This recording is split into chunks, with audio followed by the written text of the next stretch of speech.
अस्सलामुअलैकुम दोस्तों। आज मैं आपको जिस ड्रग के बारे में बताता हूँ वो ड्रग है नैरोबयान।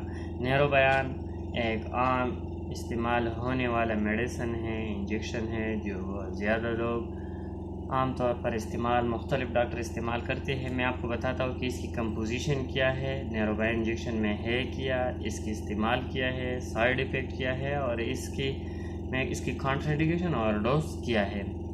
नैरोबयान इंजेक्शन एक टॉनिक की इंजेक्शन है, एक विटामिन की इंजेक्शन है जिसमें 3 विटामिन पाई जाती है, जिसमें vitamin B1 thiamine, vitamin B6 pyridoxine, vitamin B12 cyanocobalamin पाई जाती है। B1 है, इसकी कंपोजिशन B1 100 मिलीग्राम है, 100 मिलीग्राम है।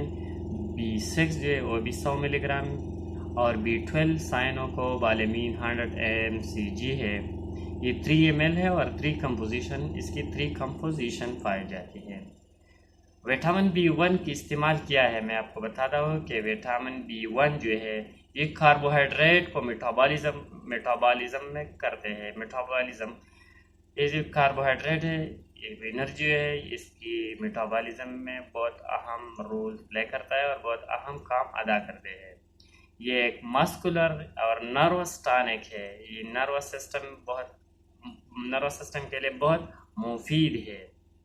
इसके साथ विटामिन B6 जो है फायरोडॉक्सिन, ये सेल डिवीजन में बहुत अहम किरदार अदा करते हैं। विटामिन बी सिक्स खून की सुर्ख ज़र्रात यानी रेड ब्लड सेल की जो तादाद है वो इम्प्रूव करते हैं, यानी रेड ब्लड सेल की तादाद को बढ़ाने के लिए बहुत मुफीद है। नर्व सिस्टम के लिए बहुत मुफीद है। नर्व सिस्टम जो है इसके लिए विटामिन B6 फायरोडॉक्सिन बहुत अहम किरदार अदा करती है। ऑस्टोफोरोसिस को प्रिवेंशन के लिए, बोन में जो ऑस्टोफोरोसिस होती है इसकी प्रिवेंशन के लिए विटामिन B6 बहुत अहम किरदार अदा करते हैं। ये बात भी जहन में रखना चाहिए कि विटामिन B6 पायरोडॉक्सिन स्ट्रेस को ख़त्म करने के लिए बहुत अहम किरदार अदा करते हैं। ये स्ट्रेस को ख़त्म करने के लिए भी बहुत अहम और लाजिम जुज़ है। इस तरह विटामिन B12 साइनोकोबालामीन जो है ये एनीमिया को ख़त्म करने के लिए यानी खून को बढ़ाने के लिए बहुत अहम और मुफीद ड्रग है। साइनोकोबालामीन खून की ज़र्रात को, खून को, एनीमिया को ख़त्म करने के लिए, खून को बढ़ाने के लिए बहुत अहम और लाजिम मेडिसिन है। साइनोकोबालामीन यानी विटामिन B12 में जो अहम बात है वह यादाश्त को इम्प्रूव करना, यादाश्त को ज़्यादा करना, यादाश्त में इजाफे करने के लिए बहुत अहम है। ये एक आम बात है रूटीन में, जो ओल्ड एज के जो लोग हैं इसको ये मसला बहुत ज़्यादा है, इसकी यादाश्त बिल्कुल नहीं है।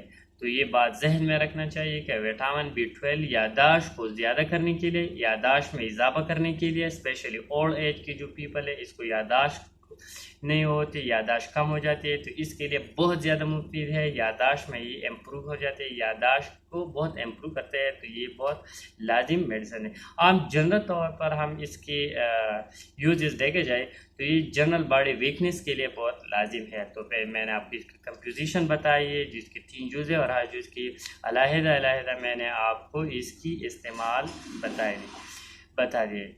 अब मैं आपको बता दूं कि इसकी इस्तेमाल कैसे है। तो ये एक इंजेक्शन की फॉर्म में है, तो ये इंट्रामस्कुलर और इंट्रावेनियस यानी IM IV दोनों इस्तेमाल कर सकती है।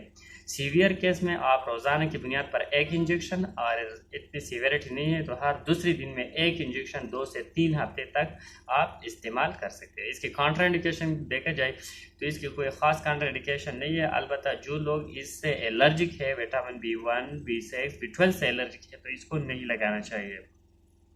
इसके साथ आप साइड इफ़ेक्ट देखा जाए तो हर मेडिसिन की तो कोई ना कोई साइड इफ़ेक्ट हो सकते हैं। इसी तरह नैरोबयान इंजेक्शन की भी साइड इफ़ेक्ट हो सकती है। तो इसी तरह इसके नाजिया, वॉमिटिंग, बॉडी रेडनेस वगैरह तो हो सकते हैं, लिटिल बिट, इतनी ज़्यादा नहीं है। मैंने आपको बताया कि हर मेडिसिन की कोई ना कोई साइड इफ़ेक्ट हो सकती है। ये बात जहन में रखना चाहिए जो कि हम सप्लीमेंट फूड से जो विटामिन मिनरल हासिल करते हैं ये आर्टिफिशियल से ऐसे तरह नहीं हो सकते। तो आपको चाहिए कि आप अपनी फूड पर भरपूर तवज्जो दें और इससे आपको भरपूर न्यूट्रिएंट विटामिन हासिल करना चाहिए, न कि आप आर्टिफिशियल मेडिसिन पर तवज्जो दें। आर्टिफिशियल मेडिसिन से नेचुरल फूड्स है और नेचुरल डाइट है, इसकी विटामिन बहुत मुफीद है बॉडी के लिए एज़ कम्पेयर टू आर्टिफिशियल। तो नेचुरल फूड की जो विटामिन हम हासिल कर लेते हैं, जो नेचुरल सप्लीमेंट है, इसका हासिल करना बहुत मुफीद है। Thank you for watching my video, और ऐसे तरह मालूमाती वीडियो हासिल करने के लिए हमारे यूट्यूब चैनल को